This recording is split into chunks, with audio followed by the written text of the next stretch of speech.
Training exercise selections. So what exercises should you choose on your specific days, whether it's total bodies, lower bodies, or upper bodies? We want to make sure we have a plan and a system to think about these things. So you got the total body days, you got the upper body days and lower body days, and we're going to give you a system to think about how to balance out the whole body.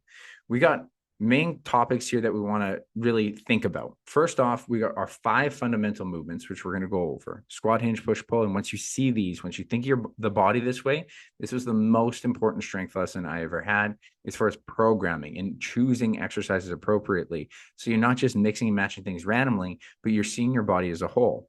Then it comes down to thinking about compound movements versus isolation. Just appreciate that compound movements are the ones that work more than one joint at once. So this is the difference between doing a goblet squat or a hack squat instead of a leg extension. The leg extension only works the quads.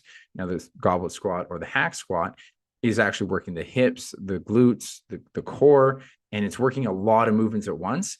Those are going to be more important to put higher up in your training repertoire rather than later on in your training when you can isolate things more. It's just more important to have more compound movements because they're more efficient. You're doing more with it. You're working more muscles with it. And if you're only training 3 to 4 days a week, choose more compound movements because you get more bang for your buck.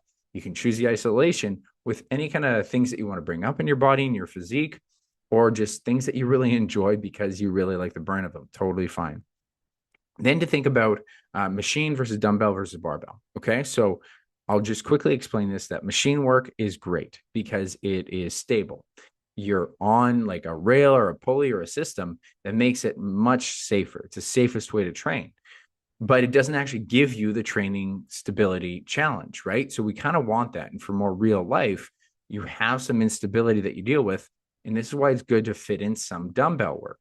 Machine work, I also want to highlight, is great for muscle building specifically because it doesn't require a lot of stability. So bodybuilders use a ton of machine work because it gets rid of the stability factor.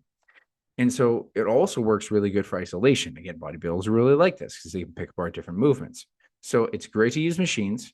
It's really safe to use machines, but it's good to go into other forms of training, especially dumbbell work, to work on some instability stuff. So dumbbell work is great because it's unstable, but that's also why it's a drawback, is because if it's so unstable, it's hard to really push your strength as far as you could with a barbell or a machine. And the other good thing about dumbbells is that they're very versatile. You can bring them with you. They got these multiple weight adjustable dumbbells now, so they're great for at home. And people, as far as general health goes, you could live the rest of your life just doing dumbbell workout, totally fine. And you can also do a lot of circuit training with it because you could do a dumbbell exercises and then another dumbbell exercise like push pulls, like doing a bench press in a row. Machine work, it's hard at a gym because you can't share equipment as easily. And then, so considering that dumbbells are great, you should fit them in. You can fit them in for good, supersetting, and they're good for instability, but you don't want to only do them because you do want some stability when you really want to push certain muscles that, especially if they're really heavy, or if you really like them for isolation that you're trying to push really hard. Barbell is kind of a nice in between. It's more stable than a dumbbell. It can then get you stronger because the force of it is a lot easier to guide than off a dumbbell. So your barbell bench press will be way stronger than your dumbbell bench press. But then from there, it requires more technique than, say, a machine. Barbell back squat is a very, very technical movement compared to a hack squat, significantly more. So when it comes to barbell work, the thing that I'll say you get the most bang for your buck from is lower body strength. You can do deadlifts, you can do back squats, even just doing more like different lunge variations. They're great for the lunge variations because they're stable. The dumbbell is going to have an issue where eventually you can squat, your arms can actually hold more than you can squat. So, and that's where you're going to want to go into a barbell or a machine. And then the barbell work, the downside there is that you really got to reserve reps appropriately. You got to think of that movement technically. You got to understand how to do it so it's safe. So there's a safety concern when it comes to more of the barbell movements. Now, let's talk about the 5 fundamental movements. This is very important because then you're just going to appreciate body balance and motion a little bit better. You don't have to complicate it too much because I'm going to show you kind of more big picture, but also more small picture where it's just simple. So 5 fundamental movements is squat pattern, which is like quad focused, hinge pattern, which is glute or hamstring focused, push pattern, which can be horizontal or vertical if you're pushing in front of you or over your head, and pull pattern, which would be horizontal or vertical, which would be a row or a lat pull down or pull up. And then you can add core being plank. Unstable planks are the better ones, not just a plank hold, but a single arm raise when you're doing a plank, ab work, or even weighted carries, which are probably better than direct ab work where you're holding and bracing an unstable weight in front of you. Really great finishers.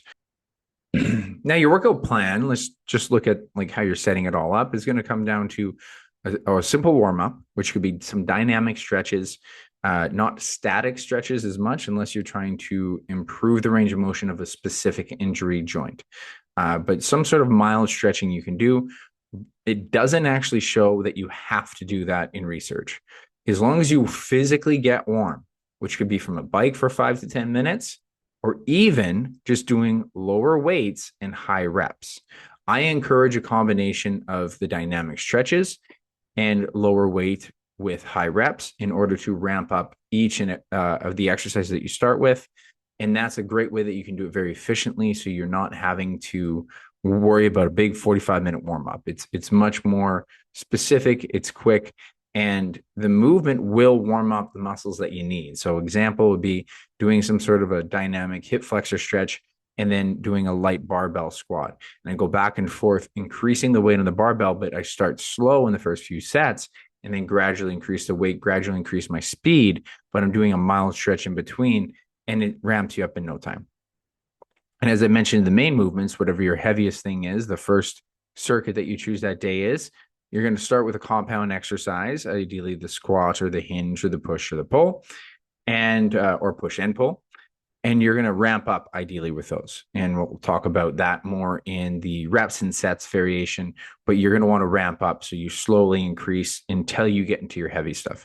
Then once you go into your accessory movements, which would be anything after your first circuit, then you're going to go into more isolations or some single-sided stuff. It's super important to include some sort of lunge variation for your lower body and some burners if you really like some burners, and some ideally some core work right at the end. So here's an example of a total body workout. We would start off with the first one, just choosing more so lower body to kickstart it. You don't always have to start with lower. Depends on what the focus of the day is. Sometimes I have people doing total body splits, and sometimes it's more lower body biased, and then sometimes it's more upper body biased. So whatever your first circuit is going to be the most important movement you have most energy for. But for example, here, you could choose like a goblet squat or a hack squat or barbell back squat. That's your first circuit. And the second circuit, now because I'm going from lower body to upper body, there would still be some ramp up protocol within the dumbbell bench and bent over row and maybe some dynamic stretches. But either way, you go into your dumbbell bench and row. And then now we've hit the lower, we've hit the upper. We didn't hit much of a hamstring and glute. You get it a little bit on the squat and the back squat. I would do a reverse lunge because you're going to get a lot more glute there. Reverse back fly. I'm just, this isn't a good isolation bias. I encourage a lot more pulling for people if they can, and some plank pointers for the core there. Then a lower body split could be just simply starting with that hack squat. And then now, because we're doing all lower, I don't need to ramp up again. I can go right into hard sets of leg extensions, quad focus, leg curls, hamstring focus, which would be the front and the back of the leg, right? We want to balance it out. And now, because I've done more front and back, I want to also do a little bit more glute isolation. So I'm going to do reverse lunge because that is great for the glutes. And then again, I can finish and team that up with a good plank pointer exercise as a superset, because you use your core a little bit when you're doing reverse lunges, but you can rest your legs when you're doing the plank pointers, and your core is not so active during a reverse lunge that it's going to affect you because you just did plank pointers. So they work good as a superset. Then your upper body split here, starting off with a barbell bench press. It's a heavier load because it's a barbell. Single arm row, those work really good as a superset. Now I would ramp up this protocol. I would start mild, work my way into some heavy sets, especially because it's a barbell bench press. And then after that, I don't need to ramp up anymore. And I go right into the shoulder overhead press, lat pull down. It's now a vertical push pull. Notice that this was the horizontal push pull. And now I'm going into more of a horizontal or a vertical push pull. It could even just be slight variations of another horizontal push pull. It could be dumbbell incline press with chest supported row. Either way, it's just a matter of trying to work more variations, slight different, especially when you think about upper body, just think of different angles of your pushing and your pulling, and you can get good variety here. And then some isolations, side raise, lateral side raise for the shoulder, and back fly again to bias the back a bit more, and some reach crunches, which is just doing a crunch with a dumbbell behind your head. And that hits a bit of everything. Now, the reason why I want to point these guys out here is because I don't even bias too much of the posterior chain, but these guys were boxers, and just look at the difference that these movements made. I like really just made sure the body was balanced. I sometimes would put a little bit extra back flies in there, and you can see the neck in Al here. His neck posture is different. Certainly, he's thicker. His muscle grew in really well, thicker core. Everything was really more pronounced muscular, but his posture, without us even trying to isolate it, just stood so much taller. Same thing with Chase here. He had a huge difference here, a couple inches back. It's okay if you have some rounded posture, but again, not even trying to isolate it a ton. And you can see we built up a thicker core. So a few things to think about when you're choosing your exercises here is just to balance the body. It's the most important thing. A squat and hinge. So think of something on the quad, or squat-like movement. A squat would be when you're bending your knees more and you're keeping your posture more upright. And then you're going to want to team that up with something that's a hinge movement, which would be like a RDL, which is more of a hinge. You're bowing more, which would be more glute and hamstring. And so there could just be isolating your hamstrings or isolating your glutes more. Note, it's very important to get some single leg work in there, and that'll be more glutes. You should try to have at least one or two, maybe three single leg movements within a week that are single legged. They are very, very helpful for your glutes and for your hip strength and hip stability. Match your push muscles with your pulls. Okay. So don't be afraid to do more pulls, but you don't have to. And it usually just works in supersets very well. Isolate after the compound. So remember, compounds are super important because you can just hit more muscles at once. You get way more bang for your buck. And then hit some isolations at the end. You can do some bicep curls, something that you just enjoy. You know, I really love the feeling of bicep curls or triceps or shoulders. Fit them in at the end. Choose the movements that you like.